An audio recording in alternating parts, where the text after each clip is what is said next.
But ಈಗಿನೆಲ್ಲ ಹುಡುಗರಿಗೆ ನಾವೆಲ್ಲ ಕೇಳಿದಾಗ ನಿಮ್ಮ ಪಾಲಿನ ನಿಜವಾದ ಹೀರೋಗಳು ಯಾರು ಅಂತ ಕೇಳಿಬಿಟ್ರ ನಮ್ಮ ಹುಡುಗರ ಬಾಯಾಗ ಸಡನ್ ಆಗಿ ಬರುವಂತ ಮಾತು ಏನಂದ್ರೆ ಸರ ಯಶ್ ನಮ್ಮ ಪಾಲಿನ ನಿಜವಾದಂತ ಹೀರೋ ರೀ ಸರ. ಆಮೇಲೆ ದರ್ಶನ್ ಅದನಲ್ ಸರ, ಅವನು ಮನ್ ಹೋಗ್ಯಾನಲ್ರಿ, ಅವನು ನಮ್ಮ ಹೀರೋನ ಸರ. ಅದಾದ್ಮೇಲೆ ಬಂದ್ ಬಿಟ್ರೆ ಇನ್ನೊಂದ್ ಸ್ವಲ್ಪ ಕೇಳಿದ್ರೆ ಸುದೀಪ್, ಶಾರುಖ್ ಖಾನ್, ಸಲ್ಮಾನ್ ಖಾನ್ ಇವರೆಲ್ಲರ ಹೆಸರನ್ನ ಹೇಳ್ತೀವಿ. ಅದನ್ನ ಬಿಟ್ಟು ಇವ್ರನ್ನ ಬಿಟ್ಟು ಮತ್ತಾರೋ ನಿಮ್ ಪಾಲಿನ ನಿಜವಾದ ಹೀರೋಗಳು ಅಂತ ಕೇಳ್ಬಿಟ್ರೆ ನಮ್ಮ ಹುಡುಗರೆಲ್ಲ ಹೇಳುವಂತದ್ದು ಸರ ಮೊನ್ನೆ IPL ಮ್ಯಾಚ್ ಜೋರ್ ನಡೀತ್ರಿ, ಅದ್ರಾಗ ಚಲೋ ಕ್ರೇಜ್ ರೀ, ವಿರಾಟ್ ಕೊಹ್ಲಿ ಅದನಲ್ ಸರ ನಮ್ಮ ಹೀರೋ ರೀ, ರೋಹಿತ್ ಶರ್ಮಾ ರೀ. ಅದನ್ನ ಬಿಟ್ರೆ ಮೊನ್ನೆ ತಾನೇ 14 ವರ್ಷದ ಹುಡುಗ ಎಲ್ಲಿ ಬೇಕಾದಲ್ಲಿ ಮಿಂಚಾಕತ್ತಾನ್ರಿ, ಮನ್ಸಿಗೆ ಬಂದಂಗ ಸಂಚುರಿ ಹೊಡಾಕತ್ತಾನ ವೈಭವ್ ಸೂರ್ಯವಂಶಿ, ಅವ ನಮ್ಮ ಪಾಲಿನ ನಿಜವಾದ ಹೀರೋಗಳು ಅಂತೇಳಿ ನಮ್ಮ ಹುಡುಗರೆಲ್ಲ ಇವತ್ತು ಹೇಳ್ತಾವು. ಆದ್ರೆ ಅದನ್ನೆಲ್ಲ ಕೇಳಿದಾಗ ಬಹಳ ದುಃಖ ಆಗುತ್ತೆ. ನಮ್ಮ ದೇಶದ ಭವಿಷ್ಯ ಯಾವ ಕಡೆಗೆ ಹೊರಟಿದೆ ಅನ್ನುವಂಥದ್ದು ಒಬ್ಬ ಶಿಕ್ಷಕರಾಗಿ ನಮ್ಮನ್ನ ಬಹಳ ಕಾಡುವಂತ ಒಂದು ಗಳಿಗೆ. ಆದ್ರೆ ಅದನ್ನ ಮೀರಿ ನಾವೆಲ್ಲ ನೆನಪಿಸ್ಕೊಳ್ಳೋದಕ್ಕರೆ ಆದ್ರ ನಮ್ಮ ಪಾಲಿನ ನಿಜವಾದ ಹೀರೋಗಳು ಯಾರು ಅಂತ ಕೇಳಿದ್ರ ಹಾಗಾದ್ರೆ ನಾವೆಲ್ಲ ನೆನಪಿಸ್ಕೊಳ್ಬೇಕು.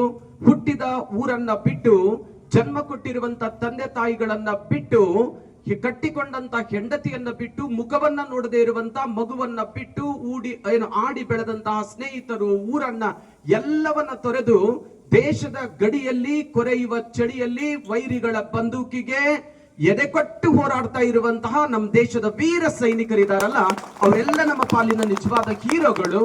ಮೊನ್ನೆ ತಾನೇ ನೋಡಿದ್ವಿ, ಇಲ್ಲ ಭೂಮಿಯ ಮೇಲಿನ ಸ್ವರ್ಗ ಅಂದ್ರೆ ಅದು ನಮ್ ಕಾಶ್ಮೀರ್, ಹಾಗಾದ್ರೆ ಅದಕ್ಕೆ ಹೋಗಿ ಬರ್ಬೇಕು ಅಂತ ಹೇಳಿ ಮಗ PUC ರಿಸಲ್ಟ್ ಮಾಡಿದ್ದಾನೆ, ಹಾಗಾದ್ರೆ ಒಂದ್ಸಾರಿ ಹೋಗಿ ನೋಡಿ ಬರ್ಬೇಕು, ನನ್ ಮಗ ರಿಸಲ್ಟ್ ಮಾಡಿದ್ದನ್ನ ಸೆಲೆಬ್ರೇಟ್ ಮಾಡಿ ಬರ್ಬೇಕು ಅಂತೇಳಿ ಎಷ್ಟೋ ಜನ ತಂದೆ ತಾಯಿಗಳು ಹೋದ್ರು.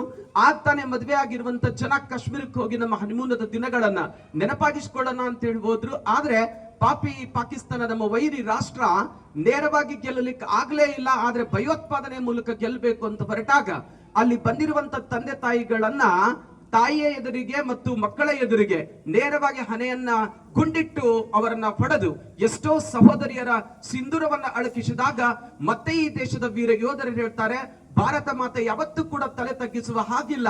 ಎಷ್ಟೋ ಜನ ತಾಯಂದಿರ ಸಿಂಧೂರವನ್ನ ಅಳಕಿಸಿರುವ ಪಾಪಿಗಳಿಗೆ ನರಕವನ್ನ ತೋರಿಸ್ತೀನಿ ಅಂತ ಹೇಳಿ ಈ ದೇಶದ ಗಡಿಯನ್ನು ಕೂಡ ದಾಟದೆ ಇಲ್ಲೇ ಇದ್ದುಕೊಂಡು ಆ ಭಯೋತ್ಪಾದನಾ ನೆಲೆಗಳನ್ನ ಧ್ವಂಸ ಮಾಡಿ ಭಾರತ ಮಾತೆಗೆ ವಿಜಯದ ಸಿಂಧೂರವನ್ನ ತೊಡಿಸಿದಂತವ್ರು ಯಾರು ಅಂದ್ರೆ ಅದು ನಮ್ಮ ಸೈನಿಕರಿದಾರಲ್ಲ, ಅವ್ರಿಗೆ ಒಂದ್ಸರಿ ನಾವು ಸಲಾಮನ್ನ ಈ ಸಂದರ್ಭದಲ್ಲಿ ಹೇಳ್ತಾ, ಯಾಕೆ ಇದನ್ನ ಮಾತನ್ನ ನೆನಪಿಸ್ಕೊಂಡೆ ಅಂದ್ರೆ ನಮ್ಮ ದೊಡ್ಡ ಮನೆಯವರು ಕುಂತಿದ್ದಾರೆ ಹಿಂದೆ, ಕಾರ್ಯಕ್ರಮಗಳನ್ನ ಎಂಜಾಯ್ ಮಾಡ್ತಾ ಇದ್ದಾರೆ, ಅವ್ರಿಗೊಂದ್ಸರಿ ಜೋರಾದ ಚಪ್ಪಾಳೆ ಮೂಲಕ. ಯಾಕೆ ಅಂದ್ರೆ ಭಾರತ ಮಾತೆಯನ್ನ ಸೇವೆಯನ್ನ ಮಾಡಿ ಬಂದಿರುವಂತ ಒಬ್ಬ ಸೈನಿಕರು ಅನ್ನುವಂತ ಕಾರಣಕ್ಕೆ. ನಂತರದಲ್ಲಿ ಮಳೆ, ಬಿಸಿಲು, ಬಿರುಗಾಳಿ ಯಾವುದನ್ನೂ ಕೂಡ ಲೆಕ್ಕಿಸದೆ, ಜಾತಿ ಗೊತ್ತಿಲ್ಲ, ಧರ್ಮ ಗೊತ್ತಿಲ್ಲ, ಕಲ್ತವರೆಲ್ಲ ನಾವು ಜಾತಿ ಹೆಸರಲ್ಲಿ ಹೊಡೆದಾಡ್ತೇವೆ, ಧರ್ಮದ ಹೆಸರಿನಲ್ಲಿ ಹೊಡೆದಾಡ್ತೇವೆ, ಭ್ರಷ್ಟಾಚಾರದಲ್ಲಿ ತೊಡಗ್ತೇವೆ. ಆದ್ರೆ ಇವ್ಯಾವುಗಳ ಪರಿವೇ ಇಲ್ಲದೆ ಮಳೆ, ಬಿಸಿಲು, ಗಾಳಿ ಯಾವುದನ್ನು ಲೆಕ್ಕಿಸದೆ ಒಂದು ದಿನನೂ ಕೂಡ ರಜೆನೇ ಇಲ್ಲದೆ ದುಡಿಯುವಂತಹ, ಜಗತ್ತಿನ ಸರ್ವ ಧರ್ಮ ಜಾತಿಗಳ ಜನರಿಗೂ ಕೂಡುವಂತ ಅನ್ನವನ್ನ ಕೊಡುವಂತ ರೈತ ಇದನ್ನಲ್ಲ, ಅವರು ನಮ್ಮ ಪಾಲಿನ ನಿಜವಾದ ಹೀರೋಗಳು. ಅವರಿಗೊಂದ್ಸಾರಿ ಈ ಸಂದರ್ಭದಲ್ಲಿ ಸ್ಮರಣೆಯನ್ನ ಸಲ್ಲಿಸ್ತಾ, ಬದುಕಿಗೆ ಬಣ್ಣವನ್ನ ಕೊಡುವ, ರೆಕ್ಕೆಗಳನ್ನ ಕೊಡುವ, ಹಾರುವ ಬಲವನ್ನ ತುಂಬುವಂತಹ ಗುರುಗಳಿದ್ದಾರಲ್ಲ, ಅವರೆಲ್ಲ ನಮ್ಮ ಪಾಲಿನ ನಿಜವಾದ ಹೀರೋಗಳು ಅನ್ನುವಂತ ಮಾತನ್ನ ಈ ಸಂದರ್ಭದಲ್ಲಿ ಹೇಳ್ತಾ ಅವರಿಗೆ ವಂದಿಸ್ತಾ, ನನಗೆ ಬಹಳ ಸಂತೋಷ ಆಗೋದೇನು ಅಂದ್ರೆ ಈ ಕಾರ್ಯಕ್ರಮವನ್ನು ನೋಡ್ತಾ ಇದ್ದೆ. ಬಹಳಷ್ಟು ಗುರುವಂದರ ಕಾರ್ಯಕ್ರಮಗಳಿಗೆ ನಾನು ಹೋಗ್ತೇನೆ, ಆದ್ರೆ ಇಲ್ಲಿ ಬಂದಾಗ ಸಂಖ್ಯೆ ಕಡಿಮೆ ಇರಬಹುದು, ಆದ್ರೆ ಅದನ್ನ ಮೀರಿ ನನಗೆ ಕಂಡು ಬಂದದ್ದು ಏನು ಅಂತ ಹೇಳಿದ್ರೆ, ಇವೆಲ್ಲ ಅನ್ನ ಹೇಗೆ ಅಂದ್ರೆ ಎಷ್ಟು ಕುದ್ದಿದೆ ಅಂತ ನೋಡೋದಕ್ಕೆ ಎಲ್ಲಾ ಅನ್ನದ ಅಗಳನ್ನ ಹೆಚ್ಚಿಗೆ ನೋಡುವ ಅವಶ್ಯಕತೆ ಇಲ್ಲ. ಒಂದೆರಡು ಅನ್ನದ ಅಗಳವನ್ನ ತೆಗೆದುಕೊಂಡು ನೋಡಿದ್ರೆ ಆ ಅನ್ನ ಬಹಳ ಕುದ್ದಿದೆ ಅಂತ ಹೇಳಿ ನಮ್ಗೆ ಗೊತ್ತಾಗುತ್ತಲ್ಲ.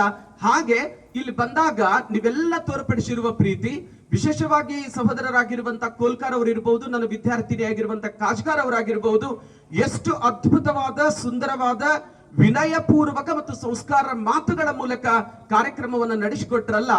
ಇದು ಏನ್ ತೋರಿಸಿಕೊಡುತ್ತೆ ಅಂತ ಹೇಳಿದ್ರೆ, ಅಂಕಗಳನ್ನ ಪಡ್ಕೊಂಡು ಶಿಕ್ಷಣವನ್ನ ಪಡೆಯುವಂತವ್ರು ಬಹಳ ಜನ ಇದ್ದಾರೆ, ರ್ಯಾಂಕ್ಗಳನ್ನ ಪಡ್ಕೊಂಡು ಶಿಕ್ಷಣವನ್ನ ಪಡೆಯುವಂತವ್ರು ಬಹಳ ಜನ ಇದ್ದಾರೆ.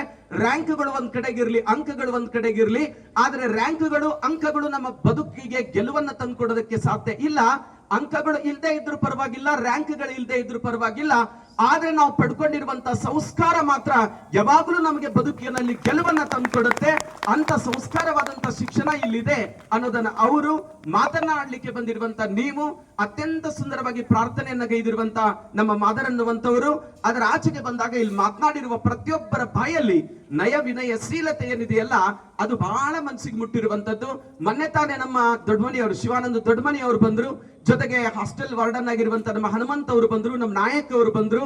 ಅದರ ಜೊತೆಗೆ ಎಲ್ಲಾ ಗೆಳೆಯರ ಬಳಗ ಸೇರಿ ಬಂದಾಗ ಕಾರ್ಡ್ ಅನ್ನ ಕೊಟ್ಟರು. ಅವರು ತೋರಿಸಿರುವಂತ ನಯ ವಿನಯದ ಪ್ರೀತಿ ಇವೆಲ್ಲವನ್ನ ಗಮನಿಸಿದಾಗ ನನಗೆ ಅನ್ಸಿದ್ದೇನು ಅಂತ ಕೇಳಿದ್ರೆ, ಭವ್ಯ ಭಾರತದ ಕೀರ್ತಿಯ ಪತಾಕೆಯನ್ನ ಬೆಳಗುವ, ಭಾರತವನ್ನ ನಿರ್ಮಾಣ ಮಾಡುವ ಶಕ್ತಿ ಇರೋದು ಅದು ಶಿಕ್ಷಣಕ್ಕೆ.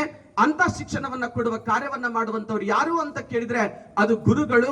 ಬಹುಶಃ ನನಗನ್ಸುತ್ತೆ ಹಾಗಾದ್ರೆ ನಿಮ್ಮೆಲ್ಲರ ಬದುಕಿಗೆ ಈ ಸಂಸ್ಕಾರದ ಶಿಕ್ಷಣವನ್ನ ಕೊಡುವಂತಹ ಗುರುಗಳಿದ್ದಾರಲ್ಲ, ನಿಜವಾದ ಅರ್ಥದಲ್ಲಿ ನಿಜವಾದ ಗುರುಗಳು ಯಾರು ಅಂತ ಹೇಳಿದ್ರೆ ಈ ವೇದಿಕೆಯನ್ನು ಅಲಂಕರಿಸಿರುವ ಎಲ್ಲಾ ಗುರುಗಳಿದ್ದಾರಲ್ಲ, ಅವರು ನಮ್ಮೆಲ್ಲರ ಪಾಲಿನ ನಿಜವಾದ ಹೀರೋಗಳು. ಹಾಗಾಗಿ ಅವರೆಲ್ಲರಿಗೂ ಕೂಡ ಈ ಸಂದರ್ಭದಲ್ಲಿ ನಾನು ವಂದಿಸ್ತೇನೆ.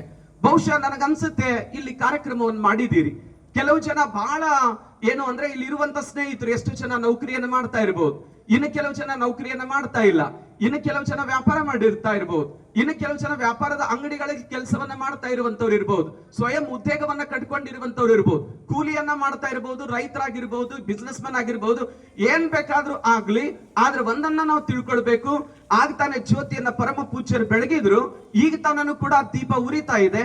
ಆ ದೀಪ ಆಗ್ಬೇಕು ಅಂತಂದ್ರೆ ನೀವೆಲ್ಲ ನೋಡಿದ್ರಿ, ಅಲ್ಲಿ ಪನತೆ ಇದೆ. ಆ ಪನತೆಯಲ್ಲಿ ಇದ್ರೆ ದೀಪ ಆಗೋದಿಲ್ಲ, ಅಲ್ಲಿ ಎಣ್ಣೆಯನ್ನ ಹಾಕ್ಬೇಕಾಯ್ತು. ಎಣ್ಣೆ ಇದ್ರೂ ಕೂಡ ದೀಪ ಆಗೋದಿಲ್ಲ, ಬತ್ತಿಯನ್ನ ಕೊಡ್ಬೇಕಾಯ್ತು.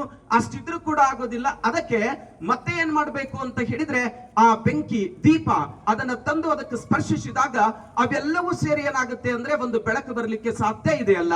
ಹಾಗೇನೆ ಈ ಶಾಲೆ ಇಷ್ಟು ಎತ್ತರಕ್ಕೆ ಬೆಳೆದಿದೆ, ಹೆಸರು ಮಾಡಿದೆ, ನೀವೆಲ್ಲ ಕೂಡ ಬೆಳಗ್ತಾ ಇದ್ದೀರಿ ಅಂತ ಕೇಳಿದ್ರೆ ನೀವು ಬೇರೆ ಬೇರೆ ಕ್ಷೇತ್ರಗಳಲ್ಲಿ ನಿಮ್ಮ ಕೆಲಸಗಳನ್ನ ಮಾಡ್ತಾನೆ ಇರೋದ್ರಿಂದಾನೆ ಶಾಲೆಗೂ ಒಂದು ಬೆಲೆ ಇದೆ, ಗುರುಗಳಿಗೂ ಒಂದು ಬೆಲೆ ಇದೆ, ಸಮಾಜದಲ್ಲಿ ನಡೆಯುವ ಎಲ್ಲಾ ಕೆಲಸಗಳಿಗೂ ಬೆಲೆ ಇದೆ.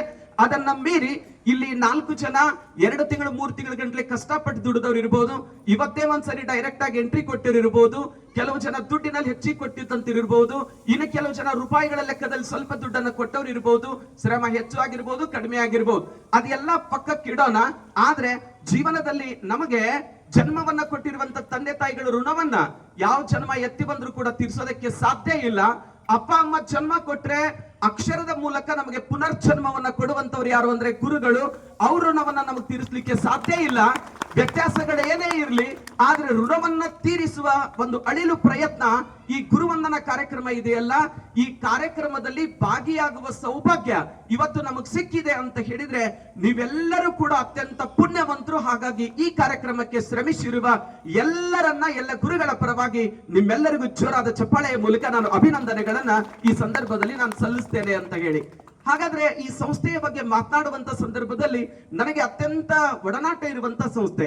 ಕಾರಣ ಏನು ಅಂದ್ರೆ ಪ್ರಕಾಶ್ ರಾಠೋಡ್ ಸರ್ ಅವರು ಚೇರ್ಮನ್ರು, ಅದು ನನ್ನೂರಿನ ಪ್ರತಿಭೆ ಬೇನಾಳ್ ಗ್ರಾಮದ್ದು ಅಂತ ಹೇಳೋದಕ್ಕೆ. ಅದ್ರ ಆಚೆಗೆ ಬಂದಾಗ ಇಲ್ಲಿರುವ ಎಲ್ಲಾ ಗುರುಗಳು ಅತ್ಯಂತ ಪ್ರೀತಿಯ ಒಡನಾಟ. ನಾನು ಕಲಿಸದೇ ಇದ್ರು ಕೂಡ ಎಲ್ಲರನ್ನ ನಾನು ಗುರುಗಳು ಅಂತಾನೆ ಸದಾ ಗೌರವಿಸ್ತಾ ಬಂದಿರುವಂತವನು. ಅದ್ರ ಆಚೆಗೆ ಅವರೆಲ್ಲ ದೊಡ್ಡ ಅನುಭವದ ಬುದ್ಧಿಯವರು, ಅನುಭವದ ಸಾಗರ. ಇಲ್ಲಿರುವಂತಹ ಈಗ ತಾನೇ ಮಾತನಾಡಿರುವಂತಹ ಸರ್ನಾಡ್ಗೌಡ್ ಸರ್ ಅವರನ್ನ ಅನುಭವಗಳನ್ನ ಕೇಳ್ತಾ ಇದ್ರೆ ಸಂಸ್ಥೆ ಹುಟ್ಟಿದ ರೀತಿ ಮತ್ತು ಅದರ ಬಗ್ಗೆ ಇರುವಂತ ಕಳಕಳಿ ಎಲ್ಲಕ್ಕಿಂತ ಹೆಚ್ಚಿಗೆ ಅವ್ರು ಹೇಳಿದ್ರು, ನಾವು ಮಾಡುವ ಕೆಲಸದಲ್ಲಿ ಪ್ರಾಮಾಣಿಕತೆ ಇದ್ರೆ, ನಿಯತ್ತಿದ್ರೆ ಬಹುಶಃ ನಾವು ಇಷ್ಟು ದಿವಸ ಬದುಕಿರ್ಲಿಕ್ಕೆ, ಆರೋಗ್ಯವಾಗಿರ್ಲಿಕ್ಕೆ ಕಾರಣ ಏನು ಅಂತ ಹೇಳಿದ್ರೆ ನಮ್ಮ ಪ್ರಾಮಾಣಿಕ ಸೇವೆ ಅಂತ ಅವ್ರಿಗೆ ಹೇಳಿದ್ರಲ್ಲ. ಈ 76ರ ಹರೆಯದಲ್ಲಿನೂ ಕೂಡ ಸ್ವಾವಲಂಬಿಯಾಗಿ ಬದುಕನ್ನ ಸಾಗಿಸ್ತಾ ಇರುವಂತಹ ಆ ಗುರುಗಳ ಅನುಭವ ನನಗನ್ಸುತ್ತೆ. ಮಾತನಾಡುವುದು ವಿಚಾರಗಳು ಯಾವ ವ್ಯಕ್ತಿ ಬಗ್ಗೆನೂ ಕೂಡ ಪರಿಪೂರ್ಣ ಅಂತ ಇಲ್ಲ, ಬಟ್ ಅದರ ಆಚೆಗೂ ಕೂಡ ಆ ಕಾಯಕಕ್ಕೆ, ತಮ್ಮ ಸಂಸ್ಥೆಗೆ ನಿಷ್ಠೆಯಿಂದ, ಪ್ರಾಮಾಣಿಕತೆಯಿಂದ ಇಡೀ ಬದುಕನ್ನ ಸವಿಸಿರುವಂತಹ ಎಲ್ಲಾ ಜೀವಿಗಳು, ಅದು ಸರ್ನಾಡ್ಗೌಡ್ ಸರ್ ಅವರು ಇರ್ಬೋದು, ಬಿದ್ರಿ ಸರ್ ಅವರು ಇರ್ಬೋದು, ನಮ್ ಕೆರು ಸರ್ ಅವರಾಗಿರ್ಬೋದು, ಅದ್ರ ಆಚೆಗೆ ಮಾಡ್ ಸರ್ ಅವರಾಗಿರ್ಬೋದು, ಈಗೆಲ್ಲ ನಮ್ಮ ಕಾರ್ಯಕ್ರಮದ ನೇತೃತ್ವವನ್ನು ವಹಿಸಿಕೊಂಡಿರುವಂತಹ ಮಾನ್ಯ CS ರಾಠೋಡ್ ಸರ್ ಅವರು ಇರ್ಬೋದು, ಮದನ್ ಕುಲಕರ್ಣಿ ಸರ್ ಇರ್ಬೋದು, ನನ್ನ ಆತ್ಮೀಯ ಮಾವಂದಿರು ಅಂತ ಕರಿತೇವೆ ನಾವು, ಕುಲ ಯಾವ್ದಾದ್ರು ಇರ್ಲಿ, ರೂಮ್ ಅಕ್ಕಪಕ್ಕದಲ್ಲಿ ಇರ್ತೀವಿ ನಾವೆಲ್ಲ. ಅಲ್ಲಿ ಇರ್ಬೇಕಾದ್ರೆ ಪಾಪ ಅವ್ರು ಎಷ್ಟು ಕಷ್ಟಪಟ್ರು ಅಂದ್ರೆ ಊಟಕ್ಕೆ ಹೊರಗೆ ಬಾ ಅಂದ್ರೆ ಅವ್ರು ಬರ್ತಾ ಇರ್ಲಿಲ್ಲ. ಕಾರಣ ಏನಂದ್ರೆ ದುಡ್ಡು ಇನ್ನೂ ಪೇಮೆಂಟ್ ಆಗಿರ್ಲಿಲ್ಲ. ಆದ್ರೂ ಅಲ್ಲಿರುವಂತ ಚಟ್ನಿ ರೊಟ್ಟಿ ಹಚ್ಕೊಂಡೆ ಅಲ್ಲಿ ಊಟ ಮಾಡಿ ಮಲಗ್ತಾ ಇದ್ದಂತ ಶ್ರಮವನ್ನು ಕೂಡ ನಾನು ಹತ್ತಿರದಿಂದ ಕಂಡಿದ್ದೇನೆ. ಅವ್ರು ಇರ್ಬಹುದು, ನಮ್ಮ ಮೇಡಮ್ ಅವರು, ಸಹೋದರಿಯರು ಚವಾನ್ ಮೇಡಮ್ ಅವರು. ಅದ್ರ ಆಚೆಗೆ ಬಂದಾಗ ನಮ್ಮ ಯಾರು ನಮ್ಮ ಮುಲ್ಲಾ ಸರ್ ಅವರು ಇರ್ಬೋದು, ಹಿರೇಮಠ ಅಜ್ಜನ್ ಅವರು ಇರ್ಬೋದು, ರಾಮಸ್ವಾಮಿ ಗುರುಗಳು, ಇವರೆಲ್ಲರನ್ನ ನಮ್ಮ ಹೊಸಮನಿ ಸರ್ ಅವರ ಆದಿಯಾಗಿ ಅನೇಕ ಜನ ಗುರುಗಳೆಲ್ಲ ಏನಿದ್ದಾರಲ್ಲ ಅವತ್ತು ಸರ್ನಾಡಗೌಡ ಸರ್ ಅವರ ಆದಿಯಾಗಿ, ಚಂಬಗಿ ಸರ್ ಅವರ ಆದಿಯಾಗಿ ಎಲ್ಲರೂ ಹಾಕೊಟ್ಟಿರುವಂತಹ ಭದ್ರವಾದ ಅಡಿಪಾಯದ ಮೇಲೆ ಇವತ್ತು ಈ ಗ್ರಾಮೀಣ ಭಾಗದಲ್ಲಿ ಲಕ್ಷಾಂತರ ಮಕ್ಕಳ ಬದುಕಿಗೆ ಬೆಳಕನ್ನು ಕೊಟ್ಟಿರುವಂತಹ ಶ್ರೇಷ್ಠವಾದ ಜ್ಞಾನ ದೇಗುಲ ಯಾವುದು ಅಂದ್ರೆ ನಿಮ್ಮೆಲ್ಲರ ಜ್ಞಾನ ದೇಗುಲ. ಅದು ನ್ಯೂ ಇಂಗ್ಲಿಷ್ ಹೈಸ್ಕೂಲ್ ಅಂತ ಹೇಳೋದಕ್ಕೆ ನಾವೆಲ್ಲರೂ ಕೂಡ ಹೆಮ್ಮೆ ಪಡ್ತೀವಲ್ಲ. ಆ ಎಲ್ಲ ಗುರುಗಳನ್ನ ಒಂದ್ಸಾರಿ ನಾವು ನೆನಪಿಸಿಕೊಳ್ಳುವಂತ ಸಂದರ್ಭದೊಳಗಡೆ ಹಾಗಾದ್ರೆ ನಮಗನ್ಸುತ್ತೆ ಇಲ್ಲಿ ಗುರುಗಳು ಅಂತ ಹೇಳಿದ್ರೆ ಯಾರು ಅಂತ ಹೇಳಿ. ಹಾಗಾದ್ರೆ ಒಬ್ಬ ಗುರು ಏನ್ ಮಾಡ್ತಾನೆ ಅಂತ ಹೇಳಿ ಬಹುಶಃ ಸರ್ ಅವ್ರು ಹೇಳಿದ್ರು, ಸರ್ನಾಡಗೌಡ ಸರ್ ಅವ್ರು ಇಂಡೈರೆಕ್ಟ್ ಆಗಿ ಹೇಳಿದ್ರು, ನಮ್ ಕಾರ್ಯವನ್ನ ಹಾಗೆ ಮಾಡಿದ್ವಿ. ಅದು ನಮ್ಮೆಲ್ಲರಿಗೂ ಸಂದೇಶ, ನನಗೂ ಕೂಡ ಸಂದೇಶ. ಎಲ್ಲೇ ಕಂಡ್ರು ಗುರುಗಳನ್ನ ಅತ್ಯಂತ ಗೌರವವಾಗಿ ನಾನು ಪ್ರೀತಿಸ್ತೇನೆ. ಅವರಷ್ಟೇ ಅಲ್ಲ, ನಮ್ಮ ಕೆಲೂರು ಸರ್ ಅವರ ಆದಿಯಾಗಿ ನಮ್ಮ ಯಾರೇ ಭೇಟಿ ಆದ್ರೂ ಕೂಡ ಗುರುಗಳೇ ನಮಗೆ ಕಲ್ಸಿರ್ಲಿಕ್ಕಿಲ್ಲ. ಆದ್ರೂ ಗುರುಗಳು ಯಾಕೆ ನಮ್ಮ ವೃತ್ತಿಯಲ್ಲಿ ಹಿರಿಯರವರೆಲ್ಲ ಹಾಕಿಕೊಟ್ಟಿರುವ ಪರಂಪರೆಯಲ್ಲಿ ನಮ್ಮಂತ ಯುವ ಪೀಳಿಗೆ ನಡೀತಾ ಇದೆ. ಅವರೆಲ್ಲ ನಮಗೆ ಜ್ಞಾನ ದೀಪಗಳು, ದಾರಿ ದೀಪಗಳು. ಅವ್ರು ನಡೆದಿರುವ ಹಾದಿಯಲ್ಲಿ ಹೆಜ್ಜೆ ಹಾಕುವ ಸೌಭಾಗ್ಯ ಸಿಕ್ಕಿರೋದೇ ನಮ್ಮ ಪುಣ್ಯ. ಅಂತ ಸಂದರ್ಭದಲ್ಲಿ ಅವ್ರನ್ನ ನಾವು ಗುರುಗಳಂತ ಗೌರವಿಸ್ತಾ ಇರ್ಬೇಕಾದ್ರೆ ಇಂಡೈರೆಕ್ಟ್ ನನಗೂ ನಿಮಗೆಲ್ಲರಿಗೂ ಕೂಡ ಹೇಳಿದ್ರು ಅವ್ರು, ನಾವ್ ಯಾವುದೇ ಕೆಲಸ ಮಾಡ್ಲಿ ಆದ್ರೆ ಆ ಕೆಲಸದಲ್ಲಿ ಪ್ರಾಮಾಣಿಕತೆ ಇರ್ಲಿ, ನಿಯತ್ತಿರ್ಲಿ, ಶ್ರದ್ಧೆ ಇರ್ಲಿ, ಅದು ನಮ್ಮ ಜೀವನ ಪರ್ಯಂತ. ನಮಗಷ್ಟೇ ಅಲ್ಲ, ನಮ್ಮ ಮಕ್ಕಳಿಗೆ ನಾವು ಆಸ್ತಿ ಕೊಟ್ಟಬಹುದು, ಆದ್ರೆ ಸಂಸ್ಕಾರ ಇಲ್ಲದೆ ಇದ್ರೆ ಕಳಿಸಿರುವಂತ ಆಸ್ತಿಯನ್ನ ಹಾಳು ಮಾಡೋದಕ್ಕೆ ಒಂದು ಕ್ಷಣ ಸಾಕು. ಆದ್ರೆ ಕೊಟ್ಟಿರುವ ಸಂಸ್ಕಾರ, ನಮ್ಮ ಪ್ರಾಮಾಣಿಕತೆ, ನಿಯತ್ತು ಏನಿದೆಯಲ್ಲ, ಅದು ನನ್ನ ಪೀಳಿಗೆಯಿಂದ ಅಷ್ಟೇ ಅಲ್ಲ, ನನ್ನ ಮಕ್ಕಳು ಮೊಮ್ಮಕ್ಕಳ ಆದಿಯಾಗಿನೂ ಕೂಡ ನಿರಂತರವಾಗಿ ಬರುವಂತ ಶ್ರೇಷ್ಠವಾದ ಸಂಪತ್ತು. ಹಾಗಾಗಿ ನೀವು ಮಾಡುವ ಕೆಲಸ ಸಣ್ಣದೇ ಇರಲಿ, ದೊಡ್ಡದೇ ಇರಲಿ, ಆದ್ರೆ ಪ್ರಾಮಾಣಿಕತೆ, ನಿಯತ್ತಿಂದ ನೀವು ಮಾಡ್ರಿ ಅನ್ನುವಂತ ಸೂಚನೆಯನ್ನ ಕೊಟ್ರಲ್ಲ, ಆ ಮಾತಿಗಿಂತ ದೊಡ್ಡ ಮಾತು ಯಾವುದೂ ಇಲ್ಲ ಅಂತ ಹೇಳಿ ನಾನು ಭಾವಿಸ್ತಾ ಮತ್ತೊಂದ್ಸಾರಿ ಸರ್ನಾಡಗೌಡ ಸರ್ ಅವರಿಗೆ ನಿಮ್ಮೆಲ್ಲರ ಮೂಲಕ ಜೋರಾದ ಚಪ್ಪಾಳೆಯ ಮೂಲಕ ಅವರಿಗೆ ನಾನು ಅಭಿನಂದನೆ